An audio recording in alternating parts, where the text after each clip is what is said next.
Hello, everybody. Hey, We everybody. are live on Thursday night, which means one thing and one thing only. We are here to recap Mastery Chat. Yeah, And wow, yeah, it, wow. yeah, That's all I can say. Wow, we have exactly. so much to talk about. That was such an incredible chat. I mean, I kind of knew when I was first reading the questions hmm and the topic, I knew that it was hmm just going to be great. But seriously, it was flying, and the conversations that were happening, it was just Yeah, incredible. All thanks to amazing. you. It was. Yeah, it was really amazing. I wanted people to have that reflective conversation as we are approaching the new year. But I did not expect it to be as like engaging as it was for the people who were interacting tonight. And I think hopefully everyone walked away from it just feeling a lot better, feeling a more encouraged about getting through the rest of the school year. And I'm just pumped up. Like I'm looking forward to going back and reading all the tweets again because it was just that exciting tonight. It was so cool. Yes, it really was. So before we totally get started, first of all, I see a Yep. ton of people watching. I don't see a lot of likes yet. So like this, say hi to us, hmm tell us that you're here. Yep. We want to talk to you. I am Meghan Deegan from the Teach Better team. And before we really get started, hmm I am here with the a man that made this entire chat happen and made all these amazing conversations happen. Yeah. So Torian, can you introduce yourself? Tell us, who you are, where you're from, Yep. for people who maybe have just connected with you recently. Yep. Awesome. So I'm Taurean. I'm an instructional coach working in Baltimore City schools. I've been in the school system. I've been in education for 10, 11 years now. I just finished up my PhD in curriculum and instruction, which is where this conversation sort of, came out of. But that's what I do as an instructional coach. My job is to give my teacher teams the tips, tools, and techniques that they need to increase and move our students to mastery in the classroom every day. So that's me. Yeah.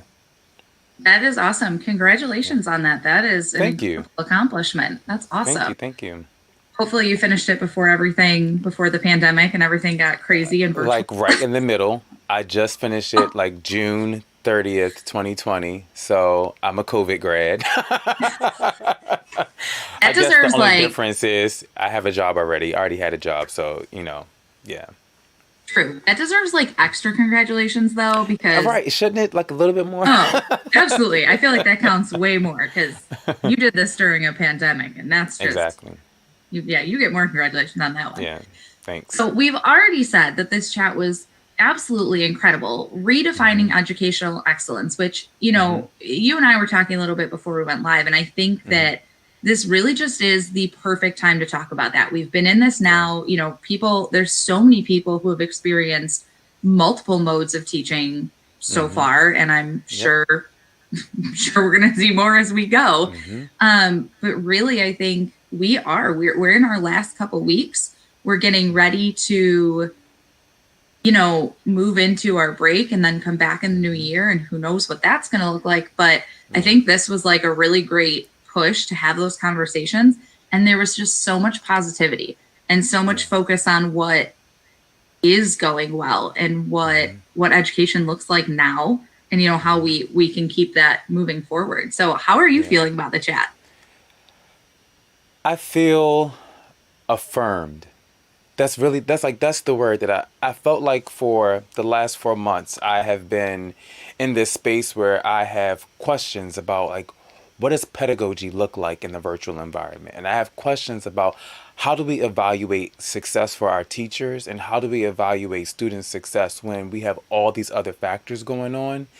And the messages I saw in the chat affirmed my belief that we shouldn't really hold teachers to the same standard that we hold them to in the classroom.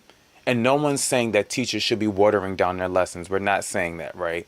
But what we are saying is that it looks a little bit different. It looks a lot different than what it does in the classroom. And when we talk about grace, like that grace has to show up in these evaluations for teachers too, as districts are deciding to mandate teacher evaluations, right? Like that level of grace and being intentional about how we maintain the relationships with our teachers, that has to stay in place. I think oftentimes we we think about the students. It's everything's always student driven, and it's not a bad thing. However, we skip over the people who have to engage the students, and those are the teachers. And I feel like tonight just really affirmed my thought processes around how pedagogy has changed, how we need to evaluate teachers needs to change, and we can get back to a new normal, create a new normal. But right now, we have to have some new agreements on what a teacher evaluation is going to be in the next few months. Yeah. Absolutely. You said it perfectly. I think affirmed is like the best way to say it. There was so much that, and I completely agree. So one of the comments is I'm only just now feeling like I'm teaching more thoroughly and more skills focused. And I feel like that. I feel like now I'm like, okay, I kind of have this down now. I've been virtual since August, so nothing has changed. But now I'm starting to feel like, I know my kids. I know, Yep. and I think things are different. We keep saying that. We keep saying, have grace with our students, have grace. And I think it's like you said, it's the same with us. Yep. It's, we've flipped this upside down, and I think that we are doing an incredible job. But I do think that there needs to be grace. There's no way I don't feel like an administrator can come in and evaluate me and say, okay, well, are the students, let's see your fours. Do the students really take the lead? And I'm like, well, they're muted most of the time. Exactly. Exactly. It's different. We're all trying to figure this out. And so Exactly. and it was nice to see so many people, I feel like, just making me feel like, okay, I'm not the only one that feels that way. I'm not the only one that thinks this too. This is how so many people are feeling. Yeah, there was one tweet that stood out to me to piggyback off your comment. Is we're in a season where we really need to think about growth over perfection. And I was like, what? Like, yes, like that's the thing we need to look for. Like, are my teachers as an instructional coach, because I literally just had this conversation with my administrative team over the last 2 weeks. I have some teachers on my team who I'm coaching. Are they fours and highly effective all around, all across the board? No. Were they twos and are they now threes? Yeah, they are. So they're growing, right? So we need to respect, we need to acknowledge the fact that they're growing, and then acknowledge the fact that we just totally flipped their whole entire instructional practices like upside down now that we moved into COVID. So like growing over perfection that's like the next t-shirt I'm going to get, right? Yes. Growth over perfection. And we ask that of our kids all the time. That's what we Yep. focus on. It's that growth. My kids aren't going to Yep. get 100% on everything I give them. Yep. I don't. I make mistakes, but it's that growth. It's okay. How much did you grow? And I think that is so true now. And this comment about I'm not the same teacher under these conditions. Here's the thing though. You are a phenomenal teacher under these conditions. We've never Yeah. had to do this before. Exactly. And I think we need to stop looking at it as a lens of, because I do this too. It's, well, this is what I would do in the classroom and I'm not doing this now. And I haven't maybe figured out how to do this yet, but you have to look at it the lens of like, look what you were given, look at the amount of time you were given to change and the tools you were given to change, and look what you've done. Yep. Like, Yep. you A- got to focus on to- that. And to add to that, because I told a teacher this earlier today, we were talking about how her students are really struggling with division. And she's like, they're not getting it. I said, but guess what? They weren't getting it in the classroom last year either when you were there, right? So so just think, like, you got to just keep going for it. Like, you got to keep moving, right? Like, you got to just put one foot in front of the other and keep it going. So some things are going to stay the same. Some things are going to be totally different, but you got to keep a positive outlook on it and just remember that as long as you show up every day, as long as you are purposefully planning every day, as long as you're thinking about your curriculum every day, as long as you're being intentional every day about your lesson planning, then you are doing exactly what you need to do. So, yeah. Exactly. And I think that is perfect too. I look at like the things that I teach, and I teach positives and negatives. And I'm like, oh, my kids are still struggling. But you're right. They struggle in the classroom too. Like, who am Exactly. I? This is not something that's new. It just Exactly. it feels amplified sometimes because there's so many other things going on, and we're feeling the pressure so much more. And just it's so easy to say like, I'm not as great of a teacher because of everything going on, and I'm not. But you are. You're still. you're doing everything you need to be doing. And like, there's Exactly. things that happen in the classroom and there's things that happen here. It's okay. Yeah, It's, exactly. again, overall message, as long as Yep. you know what you can change and you did, you just have to grow, Yeah. even just daily. Like, I'm pretty sure, I teach 5 classes throughout the day. I'm pretty sure in my first class, I teach it maybe a little bit better in my last class because I've learned Hmm. some things that work and don't work. That's okay. Exactly. Yep. You got to keep making it better. Yep. Yep. I also think that sometimes, especially for elementary school teachers, one of the things that they need to be reminded of and to be sort of feel good about is we took your 2 hour math block and we made it 45 minutes, right? So all of those teacher things that you would have normally done in 120 minutes, that ain't happening no more, right? So like you got to give yourself a little bit of grace to say, I'm not going to get everything done that I would have gotten done in that 2 hour time frame because I had 45 minutes now. And guess what? That's still okay too. Like you got to give yourself some grace in those areas. Oh, absolutely. And I got to give a shout out to all my elementary teachers. I teach 7th grade. I don't know how you do it. I feel Mm. like I sometimes got to like put on a show to keep my 7th graders. I'm like, hey guys, like, Mhm. here's what we're doing. I don't know Exactly. how anybody does this Yeah. with Yeah, well, little kids. someone in the chat said today because that's going to be my other T-shirt. So I'll be starting a Teespring line after today's chat with all of the sayings: growth over perfection and hashtag edutainment. Like, what is edutainment? People expect us to really put on the show every day, and it's like they literally expect us to dress up as characters and go in and Miss Frizzle it every day, all day, and that's not happening. Oh, no, no, no, no. I'm pretty sure the most entertainment that I get in my classroom is we do would you rathers every day. And I try my best to put like the Mm, weirdest things up for them. And yeah. that's the best conversation we get. Yeah. It's not and I think that's the best thing. It's not about, you don't have to put on a show for them. Really, Hmm. they want to be there when they know that you want to be there. And, Exactly. they're going to feed off everything you're doing. So you just got to Yep. bring that positive energy and Yep. they're going to feed off that. Yep. Absolutely. Absolutely. All right. So I want to kind of dig into what were you thinking when you came up with this topic and what were you thinking Hmm. when you were creating all your questions? Yeah. So we're going into the new year. Like, and it's kind of weird because January is not really the new year for us. But, January is always that time when we are reflective. We think about New Year's resolutions. And I wanted us to really spend some time like reflecting on what's happened over the last 4 months inside of our classrooms. And then also as an instructional coach, I really have been thinking about what is pedagogy look like in this virtual environment, and no one has come up with the answer. Like there isn't that one size fits all, or I said this way, there no one's given the playbook yet. I know that there are some virtual learning books. I think Doug Lamov maybe put a book out. I think someone put a book out, right?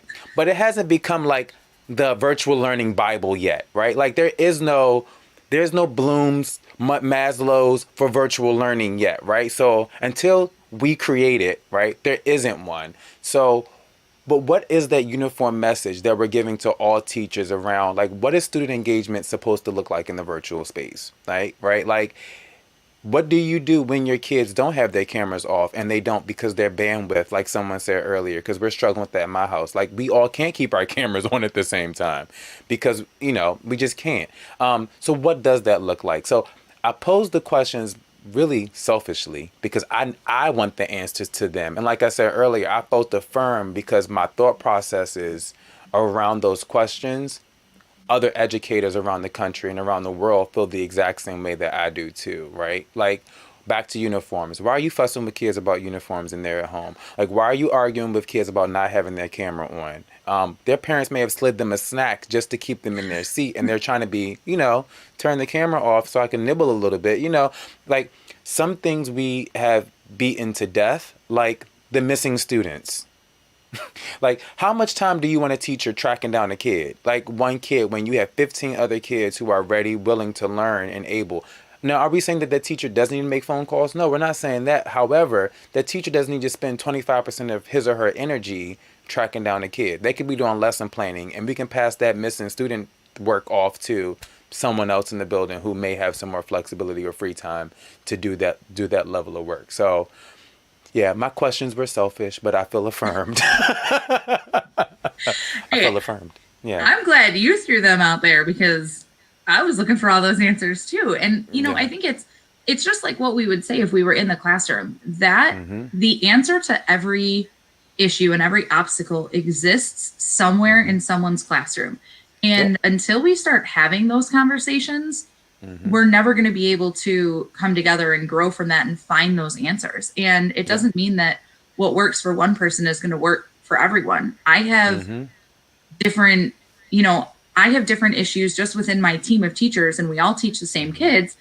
There are kids that I have maybe some issues with at times that nobody else does, or, Mm-hmm. kids will work for me and they won't for others. So it really Yep. does, it comes down to, how your classroom is run. But I agree with you. Yep. And this comment too, it's, you have teachers that are, or people, I guess I'll say, that are really worried about, kids laying in their beds or wearing hoodies. And there's so many other things to worry about. That's not, that's not the hill I'm Yeah. going to die on.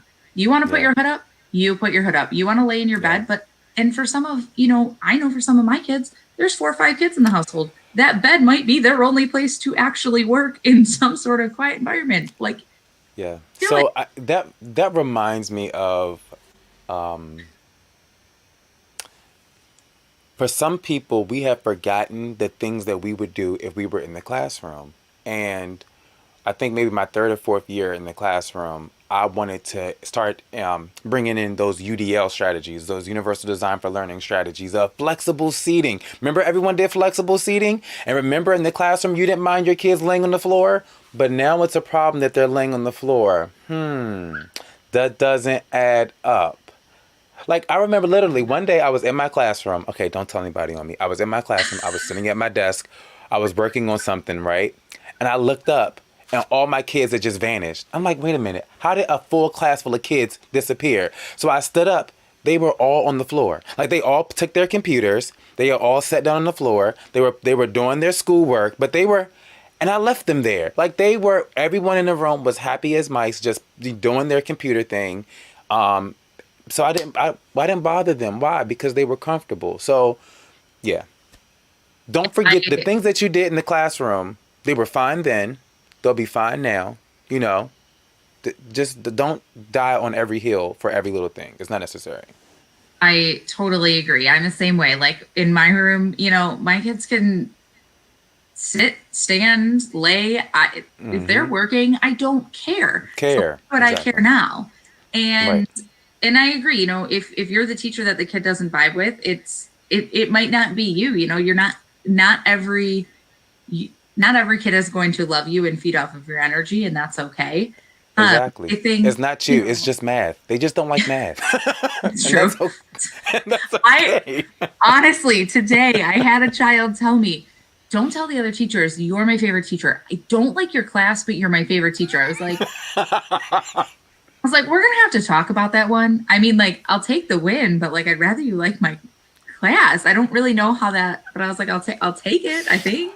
Okay, great. No, thanks. I really don't know, but it's all just for these kids again, and it goes back to the camera thing too.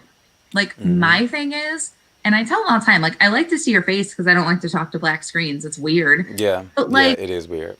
I agree. Like some of them have kids next to them or people walking in the room or, Hmm. they don't want to show what their house looks like or what their room looks like. Yeah, If yeah. you're doing your work and you're Hmm. answering when I like ask you something and you're Yep. there, I'm like, No what? I problem. mean, yeah, Yeah. it's the only problem, like if you're a black screen and then I'm talking to you and you're not there, then okay, yeah, yeah. Now we have a problem. But Yeah, so let's be honest.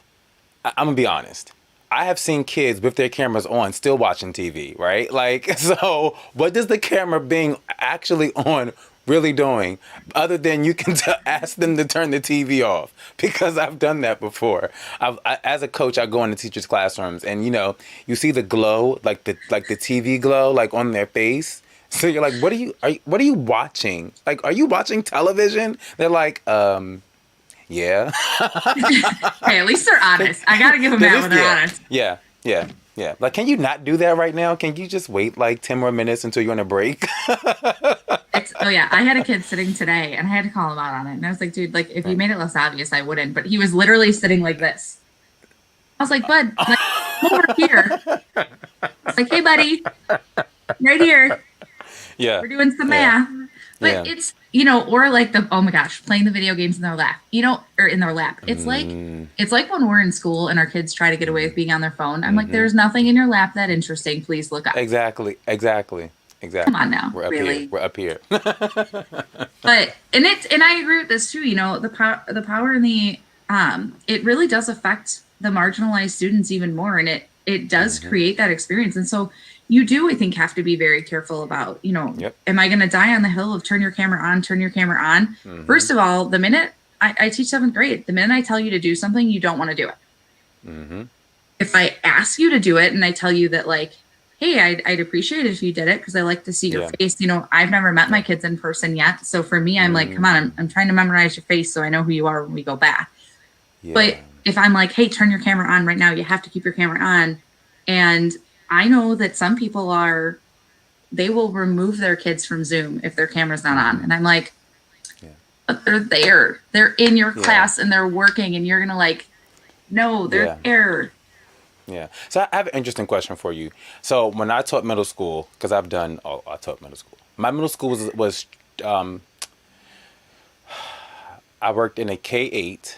I worked in a couple of K-8s. The last K-8 I worked in, I taught sixth, seventh, and eighth grade all at the same time. So like I knew all the kids because I taught all of them at the same time. So one of the things that I benefit from as an instructional coach is I know all the kids in all the classrooms I've been in because they were the same kids from last year because I was able to be in everyone's classroom. But like as a seventh grade teacher, like do you know many of the faces that were from like the sixth graders? Like how does that interaction work in like in a big school building, or are there many new faces that you like never ever seen before? That's interesting to Most me. Yeah, most of them are new faces. And the way our school is set Mm, up is every grade level has two teams. So I have 110, 120 kids, and then the mm, other team has the 120. So, mm, even the kids on the other team, I usually don't know well. But I know my kids, and then I did while we were in school, I would coach mathletes and I was a student mm, council sponsor. So I did get to see the sixth graders that way. And that was always mm. fun because, some of my kids I have now, Yeah. I had them last year, at least in those Mm-hmm. clubs. And so I was able to like spend that time with them. And I even have kids that are on the other team that, I've had to pop into some other teachers' Zooms to take attendance Mm-hmm. for them. And they're like, oh, hi, Miss Deegan, because they remember me from last year. Mm, So, yeah. but it is hard because I don't know Yeah. all of them. So Yeah. it's so many new faces all the Yeah. time. Which I think going back to the relationship building because that was like the biggest like answer. Relationships was like the number one answer from like the first question. I do think it's really important for our school leaders to also be in the room to like not even to evaluate, like just come in and just say hi to the kids and like just be a presence there so that when we get back to whenever we get back to being in a building again, the community is still established in a way that everyone knows what the principal's face looks like and they know all the support staff because they've been moving in and out of these virtual classrooms, throughout this virtual learning time. Yeah. Yeah, I agree. I think that that's huge, especially now. Like usually, if we were in person, do my kids see our administrators every day? No. But Yeah. our administrators are in the hallways or, in the morning when Hmm. they're coming in, or they're hearing our principal every day on announcements. And I think that, Exactly. Yeah. that's missing sometimes. So Hmm. I'm always like, hey, pop into my Zooms anytime you want, say Yeah. hi to the kids. Don't just sit, don't feel like you just have to sit and not Interact. participate and interact. And I Yeah. agree. Andrea works in my building with me, and we're a 6, 7, 8 building, and Hmm. a lot of our sixth graders don't know what our admin look like because Mm. they've never met. And Never usually seen we do them a step exactly. up day, but that didn't happen. So, that piece is Mm. missing too, is they have their Yeah. teachers, but they're not getting to interact with anybody else either. Yeah. So it's, Yeah. it can be hard. Yeah. You got to give them a wave every once in a while if they're, make sure they haven't ghosted if their camera's off. Exactly. Exactly. Yeah. Oh my gosh, this Yeah. is my favorite. Okay. I had students bring their pets to class this week. First time I've seen some of them all year. Let me tell you, That is so cool. that's my favorite. If you want to bring, if you want to sit with your pet in Zoom, I might get distracted, but like that's my favorite. Exactly. My That is dog so jumps cool. into my Zoom sometimes and is like, oh hey, and they're Hmm. all just like, oh Hmm. hi. That's when I think I get all their attention. It up Absolutely. sometimes. Absolutely. So I have a dog. He's not in here right now, but I will, occasionally put him up on the camera just because it's a little bit different. The kids are excited about it. The pets are our emotional support pets because they all are emotional support pets. They definitely liven up a classroom. Yeah. Yeah. Oh, absolutely. All the pets, the babies, I see the Mm-hmm. siblings. I catch Mm-hmm. myself yelling at some of the siblings sometimes. I'm like, leave him alone. Mm-hmm. He's doing math. Yep. Exactly. Yep. Yep. All right, we've talked about quite a bit, but I do want to Mm-hmm. throw one or two of your questions at you and just kind of get Okay. your take on it. And I Okay. do agree with you too. I think that you said relationships, that was like the key. I kept just hearing Mm-hmm. relationships and I was like, yes, because really that Mm-hmm. is what it's all about. And I'll be the first one Absolutely. to say, I was a little nervous. When we first started Mm-hmm. virtually, I was like, I love more than anything my classroom environment. And I'm Mm-hmm. like, oh, how am I going to be able to recreate that? And Mm-hmm. it truly just has been it feels like I've met them all in person. It feels like That's I've known awesome. them for a while. That's So awesome. I love the relationships. Yeah. So how we're going to go with that relationships one. Yep. Well, maybe. What battle have you started and refused to give up? Because I loved that question. Ooh, okay. So what battle have I started and refused to give up? Okay, so the battle for me is that my teachers aren't perfect, but they're growing. Because I'm an instructional coach, and I am going to bat for my teachers on a regular basis. The people on my team, so I am in a turnaround school, and I am literally in my position as an instructional coach because my school got grant funding for me to be their math coach. And as their coach, they are my peoples, and you're not going to my people unless you go through me first. So yeah, I'm going to defend them as much as I can because that's the battle that I'm not going to lose because this is a public space. But the question I often get is, are they good for students? And when you have teachers on your team who are willing to reach out and are trying to do the work, the necessary personal work, and they receive feedback and they implement feedback, then they are good for children. When you have people on your team who are constantly trying to engage in conversations about their instructional practices and their responses are like talking to a brick wall, then those are the type of people that are not good for children. If they don't even want to hear a different perspective around the pedagogical practices that we know work for students, then they aren't good for kids. So, yeah, that's the battle I'm starting. The other battle I'm starting too, and some people about to be really mad at me, and that's okay. Three, four, and five, the third, fourth, and fifth grade teachers are a part of the equation when we look at our state testing data, right? The third grade teacher got students. We need to look at what's happening in K, first and second grade to see the whole picture around what's happening in our upper elementary grades. I feel like a lot of administrators will often say, okay, so what are we going to do in third, fourth, and fifth grade in order to move data? That's not it. What are we going to do in K, first, and second grade to prepare those students to continue to get their education in third, fourth, and fifth grade? So, like, I'm at the bottom of that hill and, like, I'm slowly beginning to climb up it because, again, what I'm realizing is a lot of districts will put a lot of emphasis on early literacy instruction, right? And our babies need to read. Like they have to know how to read. But if they can read and can't count, then what's the purpose, right? Like, then you're producing half children, because the reading is great, but if the kid doesn't immediately know that this is five, and that the number that comes after five is six, because I was sitting in the classroom of third graders and the teacher said, "What's after 18?" and the kids were just silent.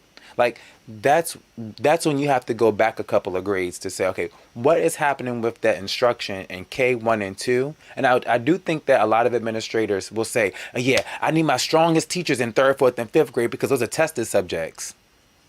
Okay, so you're gonna put your weak teachers at the foundational level? Like what? I mean, we shouldn't have any weak teachers in the building at all, but that's a different story. But no, you need to have your strongest teachers in your K1 and 2 area, because we can grow, once they know how to read, once they can count, they know their place value, once they have the basics like strong and solid, we can move mountains after that. But if their foundation is weak, then we're not going anywhere. That was a long answer. No, it was, I love it.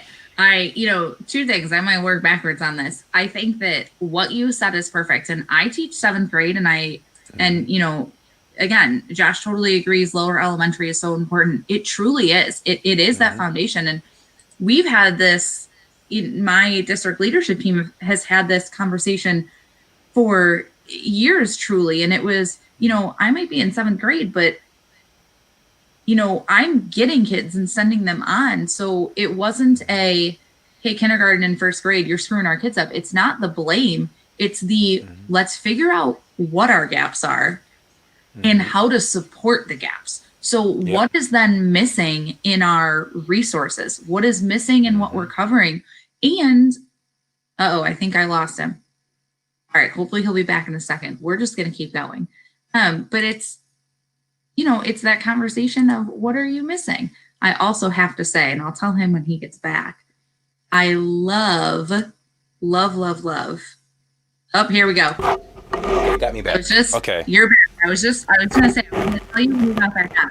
But I love that you said that your teachers are your people. I think that one thing that I noticed that stuck out is in that question, what battle do you refuse to give up on? So many people said students, and those are my students. I will never give up on them. And if you ask so many teachers, that is our number one. That's why I do my job. I love my kids. I will not give up on them, and I will get them everything I think that they deserve. So to have somebody then feel that way about us, that speaks volumes, and your teachers are going to go above and beyond for you when they know that is how you feel, because they want to be able to do what's best for the kids. They can only do what's best for the kids if they have that support and they have what they need. So I think that, again, that's the whole, it all has to tie together to really come down to the end and do what's best for kids. That all has to be together. So that's phenomenal. Yeah. I did my dissertation topic on teacher experiences with implementing online intervention programs. And I'm not sure if you are familiar with iReady, but we looked at how teachers implement iReady as a turnaround strategy, because it's like the intervention that kids use, right? And what I found from my data, from my interviews with teachers, is that there was no consistency in teacher professional development around the implementation of iReady, which means then we have this equality gap in teacher professional development and experiences, which then equates to an equity issue for students. So again, we spent we spent March, April, May, June, July, August talking about equity in our country, right? And then we go in August, September, let's just do business as usual. That doesn't work for me. We talk about equity for students, but where is the equality in teacher professional development so that teachers at school A get the same thing as teachers at school B, so that when the students from school A transfer to school B, they get the same experience? And that's not what's happening. So we have to come up a level, come up a layer to think about, are my teachers getting equal access to information, to concepts, to tools, to strategies, to people, in order to level the playing field for our students? And that's why I am so hardcore about teachers getting exactly what they need so that our students can get what they need. Because it's not fair. I can go on this rant forever. It's just not fair that you'll have schools in the same school district. Some schools are bringing certain partners, so certain teachers are getting certain information that will benefit everybody. It will be life changing and revolutionary for everybody. Like, why do we have some schools that are doing restorative practice and some schools that are doing SEL? Like, so then we have families that are getting this disjointed message when their kids transfer in between schools because, oh, our school, we didn't do that last year. What's restorative practice? Oh yeah, we're a growth mindset school. What's growth mindset? We've never did growth mindset before at my school. Like, I don't know what this. Why y'all so happy here, right? Because, but if it was a district thing, if we had community buy-in with the things we were doing in our school buildings, it would make a world of difference for the children, the students, the families that we are expected to serve on a regular basis. So I think that's the hill that I will be more than willing to die on, is that our teachers need equal access to resources and professional development to help move all students. Yeah. I love Put that. that on the shirt. Yeah, I was gonna say, I just mic drop. I don't know what else. I think you said it all. I mean, I don't know how to follow that one up. But really, truly, that really is it. I don't think there's a teacher out there that doesn't want to do what is best for the kids. And Yeah. if if you want to give me a new program, if you want to implement something, it's best for the kids. Like, hey, I'll do it. Yep. But I also don't want to just take it and do it and not do it well, because Yep. that's not what is going to help my kids.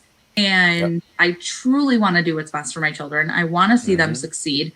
And again, like you said, restorative circles, we talk all about SEL. We talk, and I think that it takes a village, and right now especially. And the more we get that community buy-in and the parent buy-in and the admin buy-in, like everybody buys in, those kids are going to win. And that's what we're doing. That's why we do all of this. That's why we, on Thursday nights, that's why we get on and we chat, because we want what's best for our kids. Yep. And Absolutely. we have these conversations, and I completely agree with you. Everybody has to be able to get that same training and the same professional development and the same access to the same things. Yep. Because we all want to see our kids be successful. Mm-hmm. And I agree with this. We now have more t-shirt slogans. I've lost track of how many t-shirts now. We have Steph, I hope you're taking notes. I think we're up to 3 now. I love it. We've now been live for almost 40 minutes. This has just been, Wow. It was, I know, time flies. That chat It was does. just incredible. I can't wait to go back and read. Reread. Read. too. Oh my gosh. I can't wait to go Yeah. back and reread. There were so many good things, and I felt like I missed so much because I was on question 1 and I was reading everything from question 1. Question 3 was flying in, and I couldn't keep up. It was great. It was going so fast, but it was so good though. It was definitely. I will say, for anyone who's considering coming and hosting a chat, it was a wonderful experience. I'm ready to sign up and do it all over again. I'm already ready to think. I'm thinking about what questions would I ask next time. The experience was very smooth, and even in transitioning into this live stream now was very smooth. It's wonderful. It was tonight. I'm excited. I'm so excited. Tonight was just great. It was awesome. It's, I think it's the positive conversations and that positive turn that some people, me included, needed to kind of, I've got 2 weeks left. I'm going to go rock these 2 weeks with my kids. Yeah. And on a great note, but now even thinking towards January, like you said, who knows what January is going to look like? Who knows what we're going to get thrown at us in the next couple months? Exactly. But we got this. It's going to be fine. And just, reread these tweets. I agree. Listening is one of the best parts too. You just keep going back and reading those. So many great conversations, so many great ideas. Thank you so much for hosting. Thank you so much for joining me live and talking about it. I love the conversation. Again, such a positive. I'm so excited and pumped up after tonight. I'm ready to go. And I will tell you, before the chat, I was like, tomorrow's Friday, one more day. Yeah. And now I'm like, tomorrow's Friday. We're gonna have a good day. Exactly. Great. Exactly. Love Yep. it. Yep. Yep. Yep. Awesome. Thank you guys for having me. I really enjoyed myself. I'm looking forward to us doing this again because it was so cool. It was a lot of fun. A lot of fun. We love to hear that. Thank you so much for joining us. Thank you to everyone who joined us live and participated. We can't wait to see you next Thursday. Do not forget though, tomorrow morning, 7:30 a.m. Central, which is 8:30 a.m. Eastern and 5:30 a.m. Pacific. I think I got all that right. Join in for the daily drop-in. It's going to be a surprise as to who's there because I don't know who's hosting, but join, start your Friday off on a very good note. And I like it. It is almost like you choose your own adventure. You go down different rabbit holes. Yeah, every time you're going to see some different conversations, and you're just going to be then sitting there for 2 hours going through the Twitter conversation. It'll be great. All right. Bye, everybody. Have a wonderful rest of your night. Have a wonderful Friday and a great weekend. Good night, everybody. Thanks.